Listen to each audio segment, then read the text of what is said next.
దేవుడు ఎవరితో మాట్లాడాడు?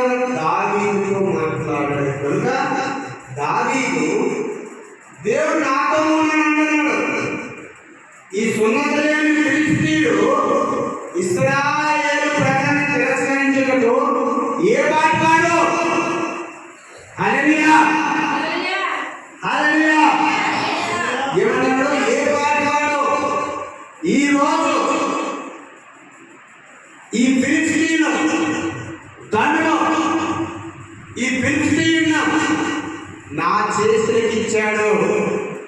వీళ్ళని చంపి, ఈ ఫిలిష్తీయుని చంపి, ఈ ఫిలిష్తీయుల దండను చంపి ఆకాశ పక్షులకు భూ మృగములకు